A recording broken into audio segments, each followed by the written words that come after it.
we understood coming into 2021, it was going to be a recovery year. It was going to be impossible to hit 2019 levels. Now as we enter 2022, the big question mark, I think, in a lot of minds is, what's the time frame for recovery? Do you expect us to hit those 2019 admission levels?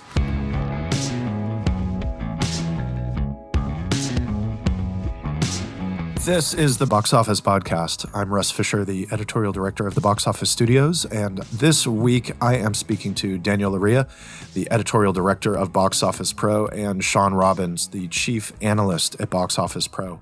Soon we're also going to speak to Cheryl Wannell, the CEO of the Global Cinema Advertising Association.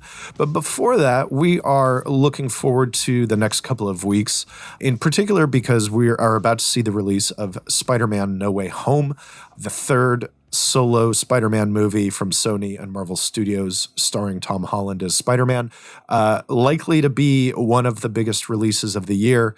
It's a theatrical exclusive, and so we're going to take a look at what to expect there, as well as look at a couple of other big and specialty titles that have come out recently or are on their way to theaters. So, Daniel and Shawn, let's talk about Spider-Man.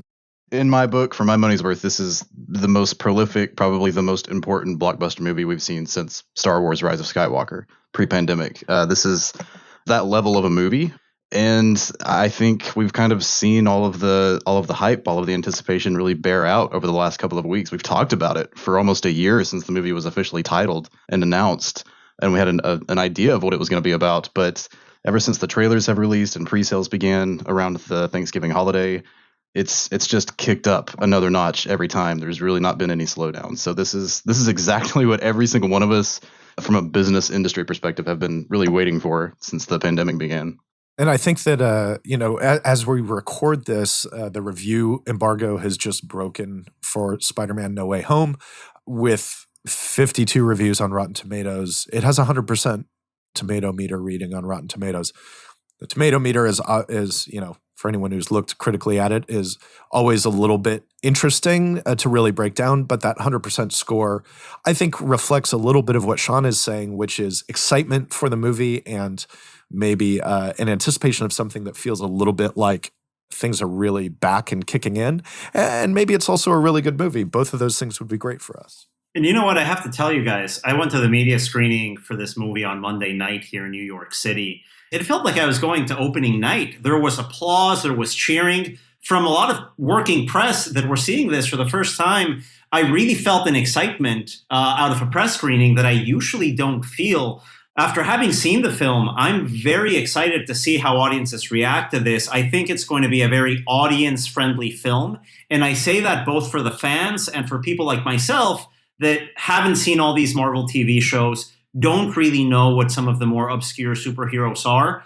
Extremely accessible and rewarding as a movie. I really do expect this to do well and have legs based on that early reaction. I think that's an important point that you bring up for, not just attracting fans, but this is Spider-Man. I mean, this is kind of one of those franchises like Star Wars that when the right version of that brand comes out, you don't feel like you have to have seen everything that's come before it to want to see it. It's that kind of iconic character. And, we're really kind of at the point where, as much as we've talked about how much, especially older audiences, are cautious to go back to theaters and public spaces in general, the other side of that is that there's this kind of repressed demand to go back out and see a big movie like this that everyone is talking about and everyone will be talking about over the holidays. I think that's kind of fueling some of this kind of peripheral anticipation outside of the diehard fans. And Russ, this is a franchise that, since you've been covering this industry, has been one of the major beacons for Sony in terms of IP. For a while, it looked like the franchise had completely lost its way. We had a run since the third Raimi film, probably through the two Mark Webb movies. It just didn't work about 5 to 10 years ago, including that disastrous Julie Taymor musical here in New York that just could not have anything going for it. For a while, this franchise was really, really struggling. What's been the evolution of Spider-Man at the movies for a studio like Sony? I think the evolution of Spider-Man at the movies is actually the evolution of the movies over the last 20 or 30 years. You go back to James Cameron spending years trying to make his version of a Spider-Man movie. Never happened. You get to Sam Raimi doing it, and Sam Raimi making Spider-Man really helps. It's one of the two movies, along with Bryan Singer's first X-Men movie, that really kicks off everything that we see in superhero movies now, and by extension, a lot of what we see in big budget studio filmmaking overall. The evolution of Spider-Man at the movies is the full integration of computer generated effects into scenes in ways that are often invisible.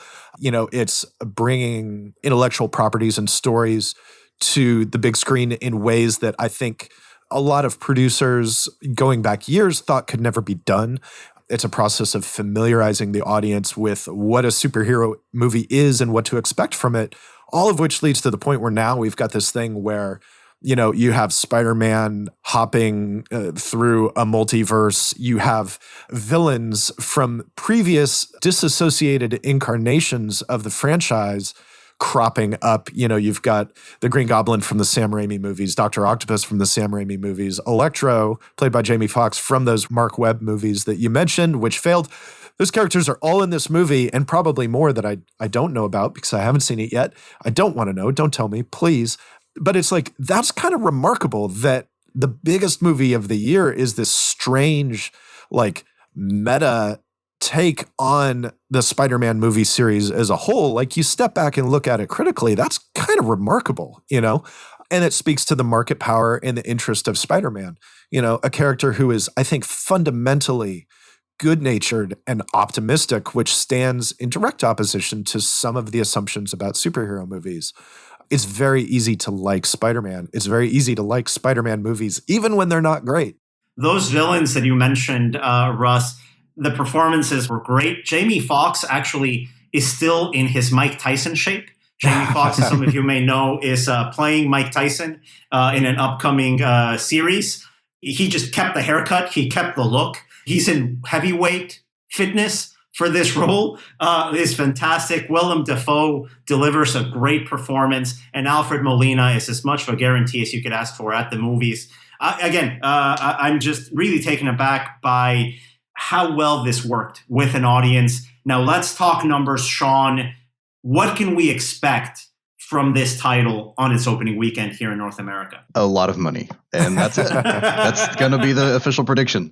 We've had our range out there of about 190 to 250, which seems like a big range, but in reality, especially with what we have to look at right now, that's where this thing is trending. Now, I think the gap is closing a little bit, but we also just really have no metrics to compare to because nothing this size of a movie has opened in 2 years. And I think consumer habits, especially with pre-sales, have probably evolved a little bit since then. We've seen that play out already with a few other movies. So I think if I were betting, I would say the odds of this hitting 200 million are far, far more likely than not hitting it. But considering we haven't even had a $100 million opener, it's really kind of splitting hairs at this point. It's going to be successful no matter what. It's just a matter of how big it's going to be. But I really do like the odds of it hitting that 200 million mark and potentially even higher. I think for me, The Force Awakens is probably a little bit out of reach for the December record, but I wouldn't rule it out entirely. This is super tangential, but it's a point that's consistently of interest to me. Marvel Studios in particular is more and more filmmaker driven and filmmaker focused as it goes forward, in that the studio is very much interested in promoting who is making these movies, what that person's personality is, what their previous films have been like, the whole sort of thing. And it's kind of remarkable to me that Spider-Man is being directed now by a guy who is clearly very good at his job and who I think a lot of people probably couldn't even name. It's really interesting to me that amid the big Marvel Studios push to be very filmmaker forward, that John Watts, a guy who did one movie which was at Sundance, which I liked that movie at Sundance. It's really fun. But he's turned into this kind of interesting filmmaker in that he's working purely in this studio system in a way that is uncommon right now.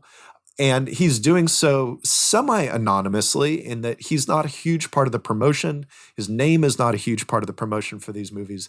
And yet they clearly work, and he's clearly doing a terrific job steering the ship. And that just stands out as different from everything else that's happening in the world of superhero movies right now. And so by virtue of being different, it's, I think, worthy of note from my perspective. Absolutely. I mean, Jon Watts revived this franchise. We mentioned it briefly. This was an IP that simply was not working. It wasn't working on television. There were a couple of animated series that really didn't pan out in the interim. It wasn't working either with Raimi or with Webb. And it really took Jon Watts to come in and completely take a spin on this, to the point where we're talking about Spider-Man No Way Home, the third entry in this franchise, as the most important movie as part of this pandemic recovery for the entire industry. Guys, it's not that long ago when The Amazing Spider-Man 2 opened, and we were all completely finished with this franchise and superhero. Shawn, having this at the front of your mind, looking at this momentum that the Spider-Man franchise has built, not only for Marvel, but for Sony especially, what does this mean for new titles like Morbius or like some Venom sequels that we may see from the studio? I think there'll be some sort of spillover effect. We've already seen that play out with Venom. Morbius, probably we'll see a little bit more of that, having Jared Leto in the lead, another familiar name and face similar to Tom Hardy with Venom. But I think the key component to what's made Jon Watts be able to do what he's done with Sony is the fact that Kevin Feige and Marvel have overseen these Spider-Man films. I wonder how much that will apply to any stories that begin to cross over with other characters. Not to say that other people can't be successful. That's not what I mean. But I think having that vision and that coherence has really played a part in this trilogy. Now, going forward, obviously Sony wants to have its own side/sub franchise, maybe even its own franchise. I don't know how this Spider-Man movie ends. Maybe this is the last time we see Tom Holland in the MCU for a while. Who knows? We just know we're getting more of him as Spider-Man. But to me, this really kind of spells the beginning of a new era of superhero franchises, in that we can have the multiverse and we can have actors come back, but not necessarily tie into stories they've been involved with before. And it's going to get very complicated, and the real challenge is going to be making audiences understand what's set apart and what's tied together in a way that's not confusing. That leads us into the next movie. And yes, we have more movies to talk about this weekend as we cross over to movies that can appeal both to a specialized and mainstream audience. And who better to talk about in this regard than Guillermo del Toro's newest film, Nightmare Alley, a remake of a very, can we call it iconic? Let's call it underappreciated, underknown. How would you describe the original Nightmare Alley, Russ? I mean, it's a movie that has a great reputation amongst the TCM crowd, amongst people who are familiar with and interested in classical Hollywood cinema. It's a wonderful movie. It's a hell of a downer, as I understand Del Toro's new version is as well. Still a downer. Polar opposite to a Spider-Man movie, probably. But very fun, I can tell you. As fun as a modern take on a film noir classic can be. I thought this movie worked in many ways. Another great performance from Willem Dafoe here in a supporting role. Not to mention lead Bradley Cooper also delivering in this film. Interesting title. Shawn, is this movie just going to get completely overshadowed by Sony's Spider-Man opening weekend? I mean, what sense does it make having a Guillermo del Toro film that can cross over to a wider audience open on the same weekend as the Spider-Man cross-quadrant monster? I think the only bit of sense that makes to me is that there had been some hope of an award season run, and maybe that can kind of still happen to some extent, but this is absolutely going to be overshadowed. This is one of several movies opening over the next 2 weeks that will be really fighting for screens against Spider-Man and a couple of other movies. And this is also another title from Searchlight Pictures, which Disney is distributing. And that tandem hasn't really worked out so well so far during the pandemic outside of Free Guy, whether it was Searchlight or 20th Century itself. Any Fox titles, essentially. So it's a head scratcher, I'll be honest. And maybe they realized there wasn't going to be a significant award season run in their assessment, and that's why they're just putting this out now at a time of year when it kind of makes sense. But I also think, why not release this maybe closer to Halloween? A lot of questions. I haven't seen the movie, though, so I'm kind of coming at this just from an outsider's perspective of of how I'm seeing the marketing for this, looking at the cast, looking at the director and the time of year, and a lot of questionable, I think, strategies going on right now. If you open this in, like you say, in October, or you open it in February, March, it's maybe a different scenario. You open it against Spider-Man at the end of the year when it's been another hard year and people just want to, I think, actually have a good time for a little while. I think that everything about the release plan for this movie has increased this already steep grade of its uphill climb, you know? And it's an unquestionably adult skewing title, having seen the movie. It's dark, it's gritty. Like you mentioned, it's polar opposite from that cross-quadrant, very playful appeal of this Spider-Man movie opening in theaters. Having said all this, Shawn, what are your expectations for opening weekend for something like Nightmare Alley? I think under the circumstances, we're definitely looking at under 5 million. The only way I think it can get above that mark is because of Del Toro's name and the cast to some extent. But that would, even without Spider-Man, maybe that could happen. I just have a hard time seeing that really reach much higher than the 3 to 5 million range right now. Maybe with a few adjustments. We're also waiting to get a final theater count from Disney later this week. So, if it's not as wide as expected, we can definitely lower that range a little bit more. And that's coming off another bad performance from a Disney and 20th Century Studios title, West Side Story. Guys, this opened to 10.5 million from 2,820 screens. Even the screen count for this movie was low. What went wrong here? Well, who wants to go first? Look, I think for starters, let's look at the audience. Who is the audience? That's the number one question here. And the audience was a segment of the population that has very clearly been the most reticent to go back to a movie theater this year. Women over 35 to 40. That is West Side Story's bread and butter. It's honestly the bread and butter of a great number of musicals. And the hope had been that maybe Steven Spielberg's name could elevate this a little bit more into the mainstream audience. Maybe that still happens over the holidays. But in terms of opening weekend, especially 1 week before Spider-Man, when any potential young audience they might have attracted with this movie has already committed their next movie-going experience to being the Marvel event movie of the holiday season. So West Side Story just was not a priority for anyone who's already bought Spider-Man tickets, or really anyone under a certain age, I think. I think West Side Story is really fighting a battle of relevance.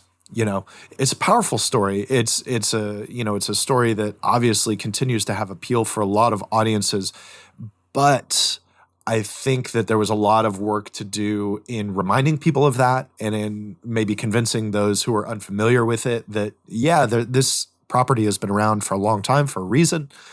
And Disney and 20th Century Studios didn't manage the trick, and Spielberg wasn't enough to do it. And I think it's really as simple as that. And it comes down to, kind of even what dovetailing with what Shawn is saying, that the core audience for that movie wasn't activated and either didn't know the movie existed or didn't care or wasn't ready to go to the theater, any number of things. But I do think that fundamentally West Side Story was always going to be a difficult sell to modern audiences. West Side Story is a musical that has also been put back on stage on Broadway several times over the last decade. And even there hasn't had extended runs on stage in New York City. So it was always going to be a big risk, I think, going back to an iconic classic film like this in a way that we just saw really didn't work at the box office, especially being released during the pandemic. Just unfortunate all around. This is also another one of those movies that we will look at down the road and wonder if this was a turning point for that older audience. Before the pandemic, it was easier to expect those legs to show up. It's more of a question now. We have to ask ourselves, are people just going to wait and watch this at home?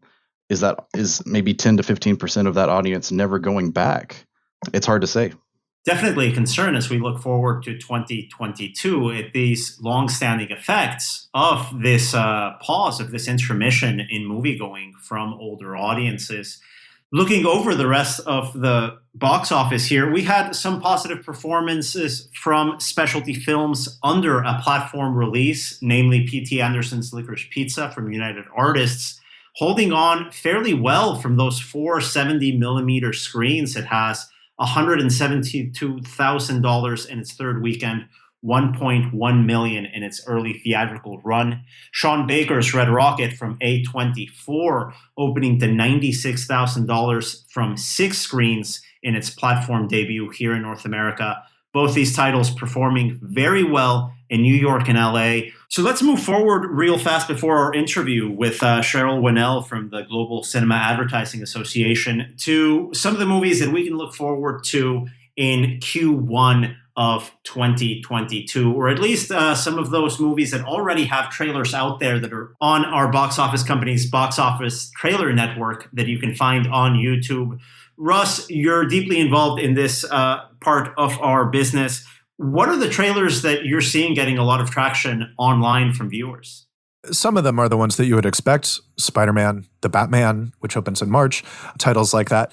2 recent examples are Sonic the Hedgehog 2, which a trailer which arrived a few days ago during the 2021 Video Game Awards.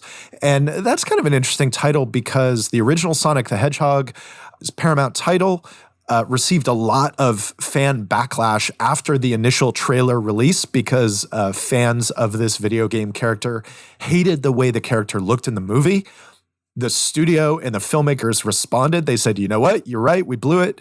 They went back and redid the character, which is virtually unheard of. And then that movie became a success. It was a pre-pandemic release, came out in February of 2020. So the movie hit just before the pandemic did. And now, a year and a half later, we're seeing the trailer for the sequel, which means the sequel was entirely turned around during the pandemic, which is interesting. You know, kind of a strange little narrative for Sonic the Hedgehog 2. And in this trailer, you see extended catering to the video game fan base, where you've got characters like Tails and Knuckles, who are these other video game characters, being rendered very much in a form that one would expect to see if you're a fan of the games or a fan of the animation that was produced based on the games, etc. You've got Idris Elba voicing Knuckles, which I think created a little bit of meme traction on Twitter and other places. So yeah, Sonic the Hedgehog 2 performing quite well. And then also just arriving earlier this week was the first trailer for Fantastic Beasts: The Secrets of Dumbledore, which is the 3rd Fantastic Beasts movie in which Johnny Depp is replaced as Grindelwald by Mads Mikkelsen. Johnny Depp had replaced Colin Farrell as Grindelwald, so it's an interesting set of succession there in this movie series. But, you know, I think there's a lot of reason to wonder how the 3rd Fantastic Beasts movie is going to play. Critically, this series has not captured people in the way that the Harry Potter movies have. But from a box office perspective, perhaps Shawn could talk a little bit more. But the fan interest, specifically in this one, is extremely large. And so I'm curious to see how the movie will perform when it finally hits screens later in 2022. It's definitely a series that hasn't gone the way I think Warner Brothers had hoped. We saw diminishing returns with the last film. The initial one actually had really good staying power at the box office, and it was in a pretty competitive market back in 2016 against Doctor Strange and Rogue One, and that first Fantastic Beasts movie still drew, I would say, the core Harry Potter audience, maybe not the more casual ones. And then we really saw that play out with the sequel, which was really fan-driven. I kind of expect that to be the case again with this next movie, especially opening, I believe, 1 week after Sonic is where it's out on the schedule. So it will really hinge on needing to bring back some of that more casual Harry Potter audience. And let's touch on the other film that Russ had mentioned here, Sonic 2. Video game movies for years had basically been seen as movies that just didn't work at movie theaters. These video game adaptations really struggled to take off. But the first Sonic kind of redefined what success can mean for these movies. What are your expectations in something like Sonic 2? I think a lot of that audience will come back, especially because a lot of kids loved that first movie. And, you know, we can also look at Detective Pikachu, which opened just shortly, maybe the year before Sonic. Those 2 movies really broke that video game adaptation trend. But Sonic is the one getting a sequel first. And I think a lot of that's because it's a little more playful. And this is also a franchise that I think could really bring back more of those families that haven't been back to theaters, especially by the time this opens in the spring. Paramount's strategy will be an interesting one to watch, obviously. They have put a number of movies onto Paramount Plus, some on the same day as their release. I would be a little surprised if they did that with Sonic 2, assuming things regarding the pandemic are improved or continue to improve over the next 5 months. But yeah, I think this is certainly a springtime player, especially with how it's positioned around spring break time. Guys, thank you very much once again for joining here. Next up, Russ, Shawn, we actually have an interview with the head of the Global Cinema Advertising Association, Cheryl Wannell, who oversees this massive sector for movie theaters in terms of bringing in additional revenue apart from concession sales and ticket sales. A very important lifeline economically for movie theaters. Some great perspectives on how that association survived the pandemic and how cinema advertising is poised to continue its comeback into 2022. Now, with any further ado, let's go to this interview with Cheryl Wannell. Cheryl, thank you so much for joining us here on the Box Office Podcast. Talking all things about cinema advertising, we know it is a lifeline for exhibitors. It has been, especially as we come out of the pandemic, but it's also been a bumpy road for recovery for a lot of the companies that you represent as a global trade association. So from your perspective at the Cinema Advertising Association, when did this recovery begin in earnest? Hi, Daniel. Thank you for having me here today. Well, I guess it's a difficult kind of answer to come up with, because initially when this all started in March 2020, most of the industry thought we're going to be closed for 8 weeks and, like May, June, July last year. And that the recovery was going to be kind of pretty much after that. But then, of course, it comes in waves, as you know, and, as one part of the world closed, another opened, and then ones had capacity restrictions and other ones were lifted. And then, of course, different variants happened. So really, I think we've started to really properly recover in Q4 of 2021. Initially, I think Australia kind of led the way in the recovery process and in the advertising market as well. China, of course, being the first country to be hit by the pandemic, also started to recover very well. Japan as well, Denmark, places where they could be propped up by local content being produced, like China has its own movie market, as does Japan, etc. So they had some very early successes. But then, of course, new variants arrived and those markets started to close again. And, so it just started having a big roller coaster effect around the world and extremely hard to manage. I guess now you look, probably Denmark is kind of leading the world at the moment. They've been open now for about 6 months. Their capacity levels are good. So they've got a local content market as well, and they're doing very well. The UK's recovered well. Australia's recovered well, even though we've just been in a 4-month lockdown, which kind of turned Australia upside down. But again, we've come out of it strong because we've got a very good movie slate at the moment, as you know. Now that we have cinemas reopened, audiences are slowly trickling back in, but of course it takes a little bit longer for advertisers to look at the cinema experience and be convinced that cinemas have that power that they've always had to appeal to those mass audiences. From a global perspective, where does cinema advertising find itself today as we're entering 2022? Well, as I said, I think Q4 has been great because we've got a great movie slate. And I think we're lucky we're a very old medium. We've been around a long time, even though we're modernised today digitally. So I think we have a lot of trust, and people have used cinema for a long time. They know it has an incredibly high recall, has a very big, we really own the attention channel. It's the holy grail of cinema. So in some senses, what happens in the movie, what happens in Hollywood or what happens in movie making is a complete reflection in our industry. I think we've also worked very, very hard to communicate with our brands and our agencies. We didn't just sit back for the last 18 months and do nothing. We worked very hard to make sure we were still visible, even though the cinemas in a lot of the countries around the world have been either closed part or closed a lot of that time, etc.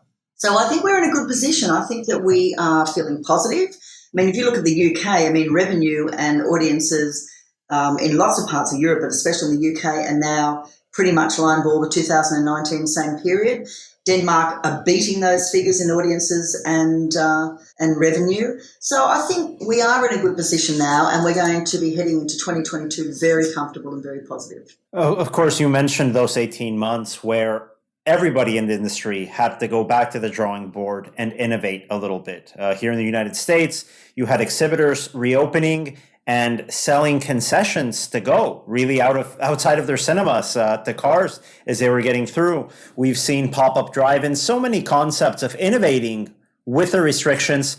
From the Cinema Advertising Association's perspective, what were some of those stories of resiliency and innovation from your members around the world? One things that really I thought was wonderful during the period was some of the collaboration between our members. Now, a lot of these members are in competition with each other in very similar markets. They sell, cross markets. And we built a thing called a global task force, which I'll talk about a little bit later, which was a set of prominent companies around the world in senior jobs. And they helped each other. They were so transparent with their information, with their research, their marketing. We built a wonderful forum, SAWA, that they could all log into and get this rich information from. And I think that type of collaboration has really been great for the cinema medium because it was like we were in it together. We're not alone. We've always had a very successful trade body. We've been around 68 years. But I think it's become even more successful and more collaborative and more united than ever. And that's one of the good things that's happened out of COVID. As I say, every cloud has a silver lining. And when you talk about the trade body and SAWA's efforts to rally the industry together, get a lot of these competitors, and it's a really fiercely competitive sector of this industry, getting them together, getting them to work together. Could you talk about some of those efforts that SAWA, as the Global Cinema Advertising Association, made in helping drive back cinema advertising now that theaters are open?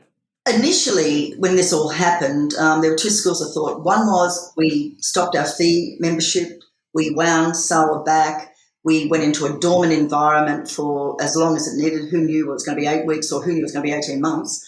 And we just kind of sat back and just, waited out the period. Or we stepped up and became more aggressive, more communicative, more, involved with our members and tried to be almost like a news network of great communication and great support. We took the second option, we took the latter option and decided to step up our game. And it's been very successful for SAWA because we are now completely stable financially. We are back on track as a trade body, even though a lot of trade bodies probably couldn't say that into today's market. We set up this global task force, which I mentioned a moment ago. Now, that was a great initiative and one that you look back now on and it was hard. It was very time consuming.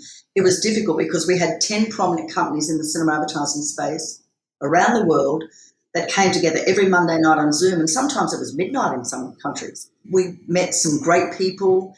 We built great relationships, companies from, whether you're in America or companies in South Africa or in London, they became closer and they worked together. And we worked out 5 of the challenges that we needed to work on. We built webinars around them, but we solved the issues by research and hard work. And we allocated experts in the cinema advertising market, so for example on marketing, companies that were really good at marketing. And we put all that information into a new forum we built in sawa.com for members only. And they could go in and they could find research from all around the world that had been done during COVID, ones that were done, big research projects that were done before COVID, and they could then use that research, adapt it to their local market, put it in their own language, adapt the culture that was needed, changes that were needed, etc. And that was a huge collaboration, but a transparency that was so great that members were prepared to really help each other. One of the other things we developed was a thing called Hello Big Screen, which is we went to 6 of the advertising legends in the world and we asked them to do an endorsement on video, a 60-second piece to camera. From that, our South African Ster-Kinekor member built a heap of social media campaigns, which we're in the last week of now. We did a 6-week campaign. And we had some of the most famous people like Sir John Hegarty, Mark Tutzel, Marcello Serpa, the United Nations, so many people do so many wonderful endorsements. But these are people who've made cinema ads. These are people that understand the power, the captivity, the attendance that cinema advertising gets on the big screen. And so they were happy to do it. They did it for free. And then the UN did a lot of the work putting it together. And then we sent it out. And then together all our members worked together to have this go viral. And it's been amazing.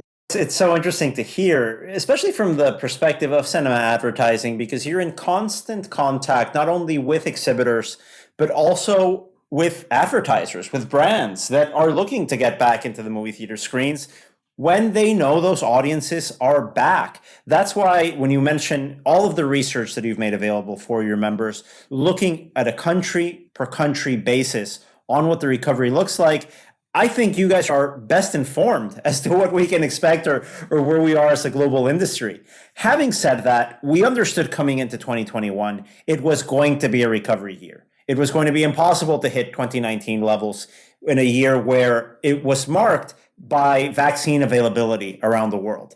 Now, as we enter 2022, the big question mark, I think, in a lot of minds is, what's the time frame for recovery? Do you expect us to hit those 2019 admission levels in several countries? Or is there a date or a milepost that you're looking ahead to sort of gauge where we are in getting back to at least 2019 levels? Many countries are already, Daniel, at 2019 levels. Many countries in Europe, the UK, Australia are up there, China's up there, Denmark is up there. There's so many countries are already there at 2019 levels in both audience and now in revenue. So we're kind of set ready. Of course, the new variant Omicron, who knows what that's going to do and what effect that's going to have on everybody. And that's pretty scary. If you'd asked me last week, I had a different answer for this week. But that's pretty much what we've been living the last 18 months in our lives. Our lives have all changed. I think it's important to be positive and to always remember that, there's nothing like going to the big screen. There's nothing like the viewability of cinema. There's no doubt that streaming had a massive effect on the cinema industry when the pandemic first hit because, Daniel, the cinemas were closed. So where were they supposed to run the movies? There was nowhere else to run it except streaming. But if you've noticed, like you look at James Bond, for example, they held that off for 18 months. Why did they hold it off for 18 months? And we did a lot of research on streaming in our global task force to get some proper solutions in the market and not imagine with fake news of things that were actually happening. James Bond was held back for 18 months, and the real reason it was held back was because it wasn't going to make the money to cover the film if they ran it on streaming. They needed to have it theatrically released. And you look at all the big films at the moment, whether it's Spider-Man, whether it's James Bond, whether it's Dune, whether it's The Eternals, all these films need theatrical release. And that will wrap up this episode of the Box Office Podcast. Thanks again to Cheryl Wannell for joining us, and so happy, Daniel and Shawn, to talk to you guys again. This was a lot of fun. The Box Office Podcast is produced by recordeditpodcast.com and the Box Office Company. Thank you all for listening, and please join us again next week.